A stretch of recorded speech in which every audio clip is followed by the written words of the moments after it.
નમસ્કાર દર્શક મિત્રો, એક એવો આવિષ્કાર કે જેમની શોધ પછી અત્યારના આધુનિક યુગની અંદર પણ એ અવિરત ચાલુ છે અને એમની સેવાનો લાભ આપણને મળી રહ્યો છે.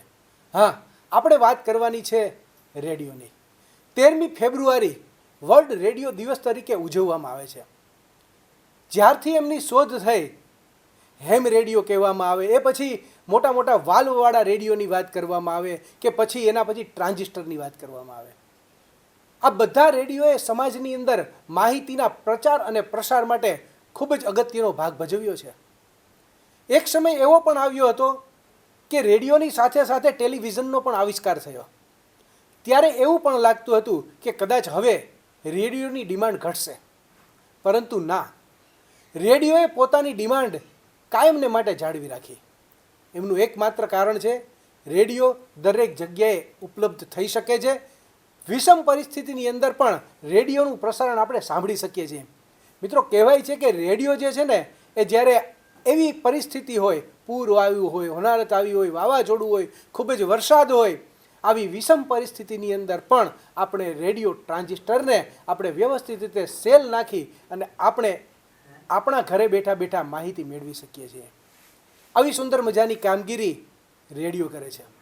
મિત્રો, હાલ એવી પણ પરિસ્થિતિ છે કે માનનીય વડાપ્રધાનશ્રીએ મન કી બાત રેડિયો ઉપર આપી અને કાયમને માટે દર મહિનાના છેલ્લા રવિવારે મન કી બાત જન જન સુધી પહોંચાડવાનો પ્રયત્ન કર્યો અને રેડિયો ફરીથી વિશ્વવ્યાપી બન્યો. સાથે સાથે મિત્રો, અત્યારે આધુનિક યુગની અંદર FM રેડિયોની ખૂબ જ ડિમાન્ડ છે. લોકો સુધી સારા સારા મેસેજ પહોંચાડવા, સારું સારું મનોરંજન પીરસવું અને સાથે સાથે ઘણી બધી માહિતીનો પ્રચાર અને પ્રસાર અત્યારે FM રેડિયો પણ કરે છે. ચાલો મિત્રો, આપણે એ પણ વાત કરી લઈએ કે કોમ્યુનિટી રેડિયો સ્ટેશન. મિત્રો, આપણે વાત કરીશું જુનાગઢ જનવાણી 91.2 મેગાહર્ટ્ઝ FMની. મિત્રો, આપણો આ એવો કોમ્યુનિટી રેડિયો સ્ટેશન છે કે ભારત સરકાર દ્વારા, ગુજરાત સરકાર દ્વારા આ સ્થાપવામાં આવ્યો છે અને જેમની અંદર ખાસ કરીને ખેડૂતોને માર્ગદર્શન મળી રહે, સલાહ મળી રહે, પાક વિષયક માહિતી મળી રહે, આ અને વિવિધ કાર્યક્રમોથી ખેડૂતોનું મનોરંજન પણ થઈ શકે. આ માટે જુનાગઢ કૃષિ યુનિવર્સિટીના એગ્રેસ્ટી સ્ટુડિયોની અંદર ખાસ જુનાગઢ જનવાણી નામનો આ કોમ્યુનિટી રેડિયો સ્ટેશન ચલાવવામાં આવે છે. જુનાગઢ જનવાણી કોમ્યુનિટી રેડિયો સ્ટેશનની સ્થાપના 23/6/2015ના રોજ જુનાગઢ એગ્રીકલ્ચર યુનિવર્સિટીમાં કરવામાં આવી. ત્યારથી લઈ અને આજ દિવસ સુધી આ રેડિયો જે છે ખૂબ સારી કામગીરી કરી રહ્યો છે. ખેડૂતોને ખેતીલક્ષી માહિતી આપી રહ્યો છે. સાથે સાથે અલગ અલગ પ્રકારના 23 જેટલા કાર્યક્રમો આપીને ખૂબ જ સુંદર મજાની માહિતી પ્રચાર અને પ્રસાર કરી રહ્યું છે. કહેવાય છે કે ગુજરાતની અંદર કદાચ આ ફર્સ્ટ નંબરનો પણ આપણું આ રેડિયો સ્ટેશન હોય. મિત્રો, આ પ્રકારની માહિતી પ્રચાર અને પ્રસાર માટે રેડિયો હંમેશાને માટે અવ્વલ છે. તમે પણ કાયમને માટે આ પ્રકારના રેડિયો સાથે જોડાયેલા રહો, માહિતી મેળવતા રહો અને સાથે સાથે તમારા જ્ઞાનની અંદર પણ વધારો કરતા રહો. મિત્રો, આ રેડિયો સ્ટેશન કયા પ્રકારે કામગીરી કરે છે એ અહીંના સ્ટેશન ઇન્ચાર્જ પાસેથી આપણે સાંભળીએ.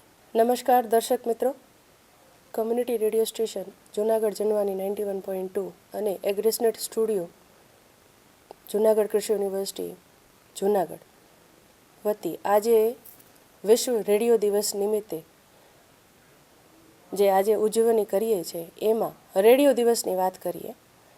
રેડિયો એક એવો માધ્યમ છે જેનાથી આપણે જુદી જુદી તકનીકો, જુદી જુદી રેકમેન્ડેશન્સ, જુદી જુદી ભલામણો જે જુનાગઢ કૃષિ યુનિવર્સિટીના વિભિન્ન અલગ અલગ ડિપાર્ટમેન્ટમાંથી, અલગ અલગ વિભાગોમાંથી સંશોધન થાય છે એ આપણે રેડિયો દ્વારા પ્રસારિત કરીએ છીએ.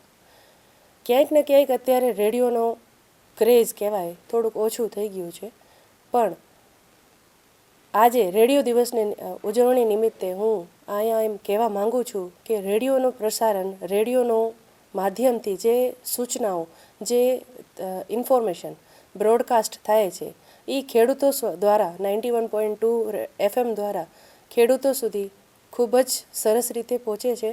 આ વર્ષની જે થીમ છે રેડિયો એટલે કે માહિતી, મનોરંજન અને શિક્ષણની સદી. તો શ્રોતા મિત્રો, દર્શક મિત્રો, આ થીમ ઉપર હવે આપણે ફરીથી ભાર આપવાનું છે.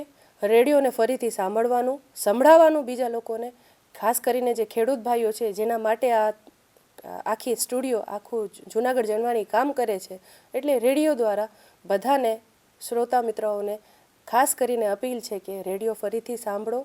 આ રેડિયો ફક્ત ને ફક્ત આપ બધા માટે જ છે.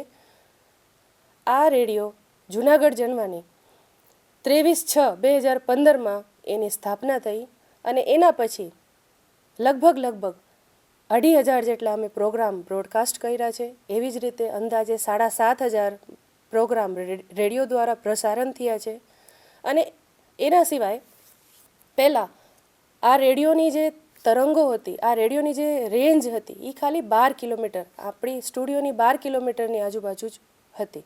પણ આઈટી નિષ્ણાંત ભાવનગરમાં દેવદત્તભાઈ ભટ્ટજી સાથે આપણા અને કૃષિ યુનિવર્સિટી અને દેવદત્તભાઈ ભટ્ટજીના જે memorandum of understanding that is MOU થયું, એ બદલ જુનાગઢ જનવાની કરીને એક એપ ભટ્ટભાઈ દ્વારા અમને ગિફ્ટ મળી છે.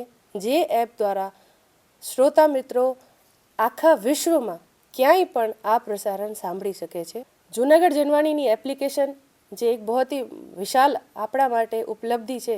એના સિવાય સાથે સાથે આપણે જુનાગઢ જનવાની 91.2 ને રેડિયો ગાર્ડનમાં પણ સ્થાપના મળેલી છે. તો આ એક ખૂબ જ સરસ વાત છે આપણા માટે, કેમ કે 91.2 રેડિયો ગાર્ડનમાં આપ દર્શક મિત્રો જોશો તો એમને પણ સ્થાન મળેલું જ છે. જોયું ને મિત્રો, 13મી ફેબ્રુઆરી કાયમને માટે આપણને યાદ રહેવી જ જોઈએ. કારણ કે રેડિયોનો આવિષ્કાર થયો છે જે હંમેશાને માટે આપણને માહિતી પ્રચાર અને પ્રસારમાં ખૂબ જ સુંદર મજાનું માધ્યમ રહ્યું છે. તો ચાલો રેડિયો સાંભળીએ, બીજાને સંભળાવીએ, જ્ઞાની બનીએ અને જ્ઞાનને પીરસીએ. નમસ્કાર.